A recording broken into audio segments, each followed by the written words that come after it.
Olá, é um prazer estar com você aqui no meu canal, Professor Manolo da FEA USP. Estou no YouTube, estou no Instagram e também você pode me ver no site da Ordem dos Economistas do Brasil. E hoje vamos conversar sobre as informações que o Banco Central acaba de divulgar sobre uma série de variáveis extremamente importantes da economia brasileira. Ele resume esse conjunto de informações com um nome, Boletim Focus. Hoje é dia 10 de fevereiro de 2020. Se você entrar no Banco Central, você vai procurar o dia da última sexta-feira, o último dia útil da semana imediatamente anterior. E mais, que variáveis são estas? Quem é que faz estas projeções? E qual é o grau de confiabilidade destas projeções? Bom, as variáveis são extremamente importantes. Do ponto de vista macroeconômico, nós temos taxa de juros, taxa de câmbio. É uma relação entre taxa de juros e taxa de câmbio bastante grande, porque estamos num mundo globalizado e há relações diferenciais entre taxas de juros, diferenciais entre taxas de inflação, que acabam impactando a taxa de câmbio. Também temos questões relacionadas com a dívida pública, o volume que estrangeiro, ou melhor dizendo, não residentes, detêm da dívida pública, se eles estão aumentando ou diminuindo a sua participação na dívida pública brasileira interna, tudo isso acaba dependendo das movimentações de demanda e oferta de dólares, acaba impactando a taxa de câmbio. Hoje você está vendo aí no Banco Central uma taxa de câmbio no comercial de R$ 4,31 e no turismo deve estar 20, 25 centavos acima deste valor. Isto para venda. Para compra deve ser um pouquinho ainda mais elevada a taxa de câmbio, ou seja, o número de reais por dólar. E o que nós estamos para enfatizar aqui? Duas coisas importantes. Primeiro, que a taxa de inflação recuou. Aqui a inflação mostra variância, mostra variação. A carne aumentou de preço, ficou num patamar alto, mas não muda. Então, não está causando impacto na variação dos preços. O valor ficou mais elevado, mas a variação agora é muito menor. O Banco Central reduziu a taxa Selic para 4,25% ao ano, a menor taxa de juros que o Brasil já teve nos últimos 30, 40 anos. E esta taxa tem uma série de impactos macroeconômicos nas tuas decisões, inclusive, se você tem uma graninha, deixa a grana na poupança, deixa a grana em renda fixa, num CDB, vou para a Bolsa de Valores. Aliás, eu tenho vários vídeos já que você pode vê-los aqui no YouTube, também pode vê-los no Instagram ou no site da Ordem dos Economistas do Brasil, sobre estas alternativas que estão sendo propiciadas pela redução da taxa de juros Selic. E essa redução da taxa de juros Selic tem impacto, claro, sobre a taxa de câmbio. Há um diferencial menor agora entre a taxa de juros paga pelo Brasil e a taxa de juros paga pelos Estados Unidos ou paga por outros países. Provavelmente nesses outros países as variações da taxa de câmbio sejam diferentes e isso acaba também criando flutuações sobre a taxa de câmbio no Brasil.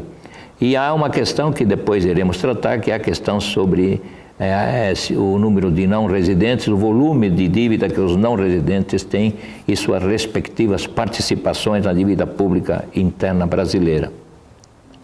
Inflação está indo bem, dando uma boa notícia. A taxa de juros é a menor possível nos últimos anos. Taxa de câmbio, não sabemos. O Banco Central adotou uma política diferente desde agosto do ano passado e está enfrentando o mercado, as volatilidades do mercado de câmbio no mercado à vista. Antes ele atuava no futuro, tentando controlar pelo futuro, controlar o à vista. e o volume de reservas tem sido afetado consideravelmente em relação àquele volume que tradicionalmente a gente falava, olha, temos 380 bilhões de dólares de reservas. O número caiu em torno já agora de 30, 40 bilhões, e sobre esse tema farei um vídeo específico que você também poderá vê-lo ou no Instagram ou aqui no próprio YouTube e na Ordem dos Economistas do Brasil. Então nós estamos indo muito bem do ponto de vista da inflação, estamos indo muito bem do ponto de vista do menor impacto da taxa de juros sobre a dívida pública e estamos indo também razoavelmente bem até esse momento na questão do mercado externo. Exportações, importações, estão previstas aqui 36,4 bilhões na balança comercial positivos. É claro que na conta corrente o valor é negativo, o que é normal, porque fretes, seguros, juros têm um impacto muito grande sobre a conta de serviços, que é sempre maior do que a balança comercial. Uma boa notícia está relacionada com o impacto que nós temos tido nesses últimos meses sobre as contas do setor público. E a previsão é que o déficit, o rombo nas contas do setor público fique em torno de 1,1% do PIB. O PIB está em torno de 7 trilhões, então estamos falando para este ano de 2020 de um rombo, apesar da reforma da Previdência, de um rombo perto de 77, 80 bilhões de dólares. 77, 80 bilhões de reais. E no conjunto aqui das informações, falta falar um pouco sobre o crescimento da economia, que é a variável mais vulnerável, mais atacada nesses últimos anos, porque a probabilidade de que 2,3% de crescimento não venha a ocorrer é muito grande. Pode ser que seja um pouco a mais, pode ser que seja um pouco a menos. Às vezes é um pouco a menos e muito a menos. Não sabemos o efeito que o coronavírus vai causar na economia chinesa. E a economia chinesa é uma máquina de produzir demanda de todos os bens e serviços. Não sabemos qual será o efeito do coronavírus sobre a China e sobre os demais países do mundo. Então é um pouco cedo para dizer que nós vamos crescer 2,3 ou 2,5, porque ainda os nossos números não estão apontando para um crescimento extremamente robusto. Devemos ser cautelosos nesse sentido. O que eu vejo com bons olhos é que a redução da taxa de juros poderá causar um impacto positivo sobre a demanda de dinheiro por parte dos empresários para realizarem suas ofertas de investimento. Sabemos pela teoria keynesiana que a taxa de juros é confrontada com a taxa interna de retorno, e se a taxa interna de retorno for superior à taxa de juros, então o empresário realizará este investimento. Faltam ainda as condições para que isso venha a ocorrer, mas estamos no caminho certo. Menor déficit do setor público, taxa de inflação extremamente baixa, crescimento previsto de 2,3%.